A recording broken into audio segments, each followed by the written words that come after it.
Ecology of the Mimic, from the journals of Merlin the Scholar. The mimic is a curious and dangerous creature to most minds, but few know or care to know that there are actually several related species of mimic, divided into two groups: a larger killer variety that is of lesser intelligence, attacking all nearby prey and does not speak, and the more intelligent, eloquent species, which will often bargain for food, has a curious and yet unfathomed by me language of its own, and often speaks Orcish, the common tongue, Dwarvish, or other tongues used in the vicinity of the individual creature's hunting ground. The mimic gains its name from its ability to alter not only its body shape, but the color and texture of the outer surface as well. The color and texture changes are accomplished by the shifting of pigmented liquid between interior and exterior body cells, so that the creature resembles wood or stone in color and texture, depending on whether this pigmented liquid is brought to the outer surface of the creature's body or stored internally. A mimic is naturally gray in hue, with a smooth, very hard outer skin that gives it a stone-like appearance. The pigmented liquid, brownish in color, often revealed to adventurers when a mimic is wounded in battle, is held within the body in large muscular organs that serve as both bags and pumps.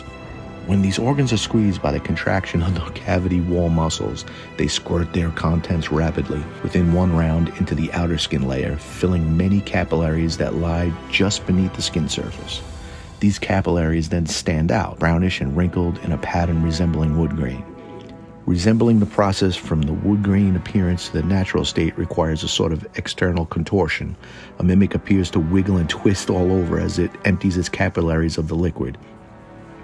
The creature can, as we all know, alter the external configuration of its form at will, within the limits imposed by the actual volume of its form. The mimic grows replacement layers of skin beneath the outer one, which is constantly being worn away by the ravages of movement, battle, and feeding. The mimic is amorphous and moves in the same way it attacks, by extending strong pseudopods which exude a sticky glue and pulling themselves along. A mimic can unstick its own glue at any time, and it never sticks to itself. Reportedly, this glue is sticky enough that only the strongest of adventurers has a good chance of breaking the mimic's hold without killing the creature first. Some adventurers claim to have pulled themselves free from the mimic's glue, but such tales are rare and often their veracity is doubtful.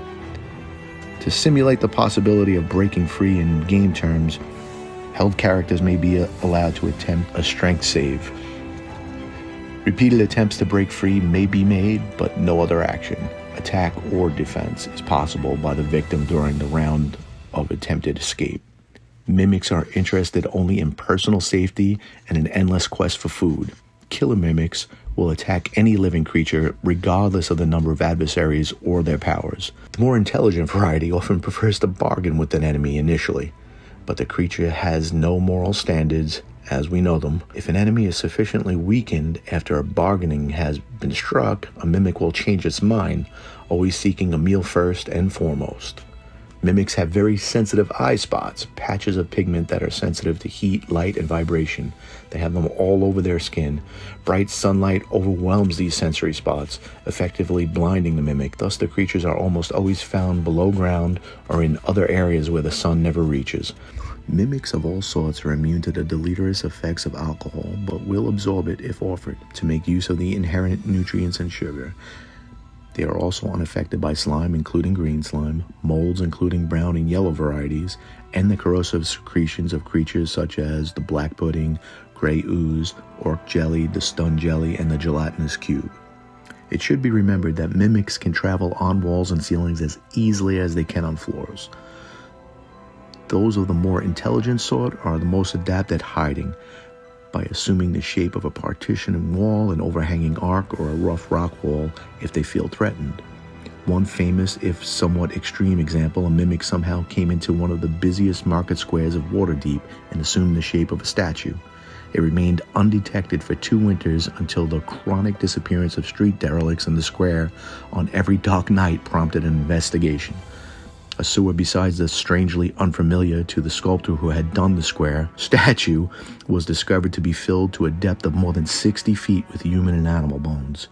Even after this fact was discovered, the statue ate 2 members of the city watch, prodded it with their spears, not expecting to find anything. Although the details of the concoction is not known by this scribe, it is generally said that the skin of the mimic is useful in making polymorph self potions.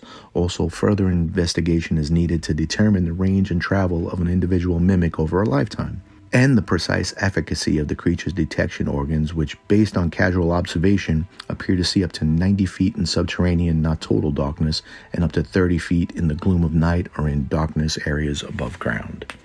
And that's the end of the article. Thank you. Thank you very much. See you soon.